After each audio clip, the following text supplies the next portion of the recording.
Welcome back, everyone. This is Chapter 4, American Life in the 17th Century, and here we'll focus on the Chesapeake colonies. The Chesapeake colonies were fairly unhealthy. 17th century Chesapeake colonies grew slowly and suffered repeated epidemics of disease including malaria, typhoid, yellow fever, and dysentery, all taking a terrible death toll. Populations would have declined during this period were it not for the arrival of new immigrants from England, most single men in their late teens and early 20s. Most young men and women arriving in the Chesapeake came as indentured servants, those who were willing to work under contract for several years in exchange for payment of their passage to America and other benefits at the end of their contracts. Most of the young men who came to the Chesapeake died soon after arrival, victims of disease or accidents. Most who survived could not find marriage partners for several reasons, including, number one, few women came to the Chesapeake, and number two, eligible women who did come were soon married. In 1650, men outnumbered women nearly 6 to 1. By 1700, that ratio had been reduced to 3 to 1. Nuclear families were few and easily destroyed by the death of a partner, typically within 7 years. Consequently, it was rare to find any children who reached adulthood under the care of both parents, and almost none knew a grandparent.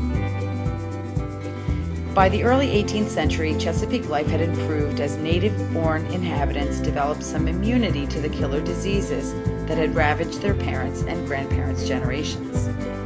More families were formed as the number of women in the Chesapeake increased. In turn, this allowed the white population to grow through natural increase.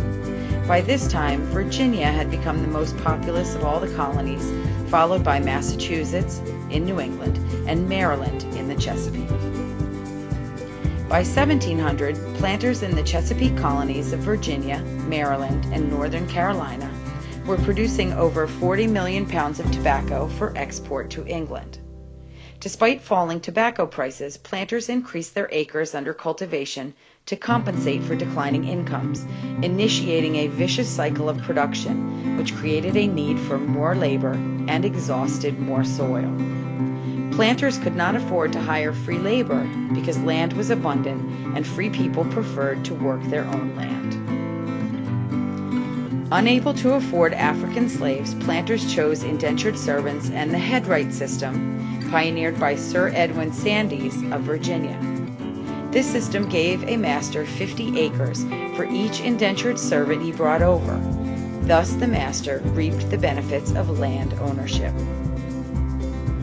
Masters financially able to capitalize on the headright system accumulated vast real estate holdings and became great merchant planters, marketing crops, importing goods, and extending credit to yeoman farmers.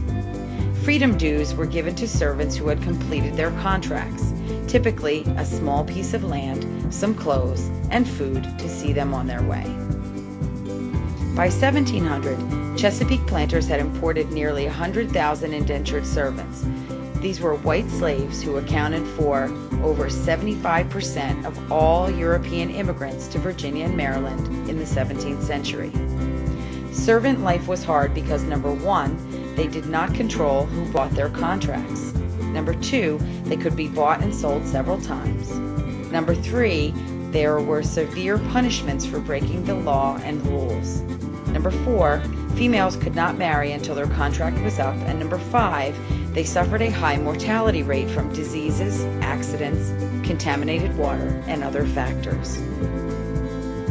Still, indentured servants continued coming to the Chesapeake, lured by hopes of survival, the prospect of freedom upon completing all of their contract, and the less appealing alternatives if they stayed in England, where a surplus of labor existed already. The freemen, as they become free, become frustrated for a number of reasons.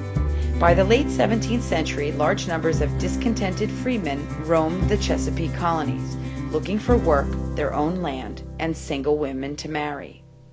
The merchant planters feared these restless freemen as potential threats to property and the established social order. In Virginia, the Legislative Assembly reacted to these fears by disenfranchising landless citizens in 1670, which means they could not vote. Still, as long as colonial officials ruled for the general good, settlers accepted the established social hierarchy and the inequality it perpetuated. By 1676, a dispute over Virginia's Indian policy racked the Chesapeake, sparking civil war against the governor, William Berkeley.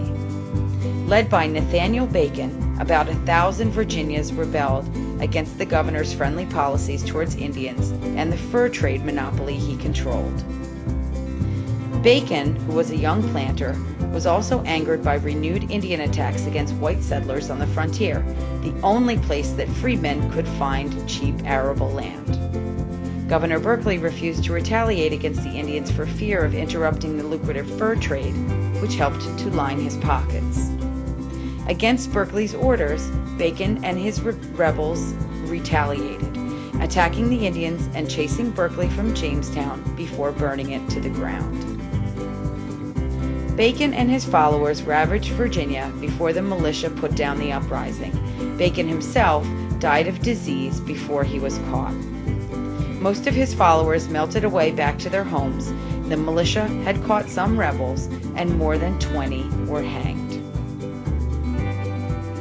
Bacon's rebellion left behind a legacy of hostility between Chesapeake planter elites and the large numbers of freedmen, a factor that prompted the planters to look for a more controllable, less threatening source of labor. And so in the next video, we'll learn about colonial slavery and how it changes following Bacon's rebellion.